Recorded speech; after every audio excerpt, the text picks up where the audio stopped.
I the only person who forgets what provisions I've stored in my fridge, or who can't remember what meals I've planned to make with what I bought? Yeah, I didn't think so. I'm Carolyn Sherlock, and on this episode of the Boat Galley Podcast, I'll share the simple idea I got from fellow cruisers to keep track of what's in the boat refrigerator so I can cook it before it goes bad. First, though, today's episode of the Boat Galley Podcast is sponsored by Aquamap, the best app for navigating the ICW or doing the Great Loop.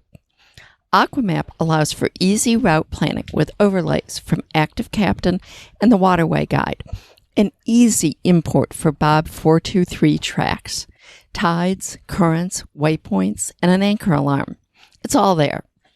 Upgrading to Aquamap Master brings in all the features that'll transform your device into a real chart plotter. Dave and I have been using Aquamap for over 2 years now, and I find that when we go through any tricky place, I grab my iPad and navigate with Aquamap instead of using our big chart plotter. That's how much better I find it.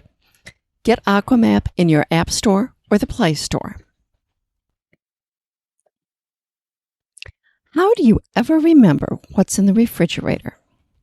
Boat refrigerators are small, with lots of food packed in. Whether it's a top loader or front loader, it can be hard to remember what there is, where it is, and needs to be eaten pretty soon. Back several years ago, I saw a Facebook post by Brittany of Wind Traveler with a great idea that she'd gotten from another friend of mine, Jody, on where the coconuts grow. They both allowed me, graciously of course, to share the idea. Okay, said Brittany, write what you have on a dry erase board. List everything that's in the refrigerator. I'm still perfecting my system, but now I can meal plan a bit better, save some energy not having to open the fridge and rifle through just to see what we have, and I'll always be reminded of what we need to use soon, saving on food waste. You can also use a chalkboard or paint an area with chalk paint.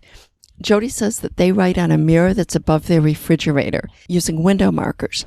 I've been using chalk markers because we've got a couple of plastic surfaces that are very easy to use. You can use whiteboards. You can buy a whiteboard. They're pretty simple to buy. You can get them on Amazon or at any local office supply store, big box store, anything like that. And the other thing, though, is remembering what you've planned for your meals. I have a real problem trying to remember my meal plan. When I'm making out my grocery or provisioning list, or even when I'm at the store and decide to grab up a few extra things that look good, I'll have all sorts of ideas about what meals we'll have. The next afternoon, I'm totally blank when it comes to what are we going to have for a snack and what am I going to fix for dinner. And so I'll end up making one of my standbys, totally forgetting the extra veggies I bought until after dinner. And then I vow to use them the next day, and the next, and if I'm lucky, I finally remember before something spoils. Basically now I am using the same system that I do for what's in the refrigerator to write down my meal plan. For me, it's using the chalk markers. They work really well if you've got any sort of like a gel coat surface or Lexan, say, windows in your galley lockers or something like that. You can use a whiteboard. You can paint an area with some chalk paint, anything like that. Put them just right where they're really, really visible, and you'll be amazed at what you find that you're using up that you weren't using before. It's simple, it's cheap, and you'll find that you're saving a lot on your food bill because of not wasting food. And your diet will suddenly get a lot more varied. You're not going to make the same things over and over. Hey, thanks for listening to the Boat Galley Podcast. Did you enjoy what you heard? Please help us out. Tell your friends and share a 5-star review on your favorite podcast app. Thanks. See you next time.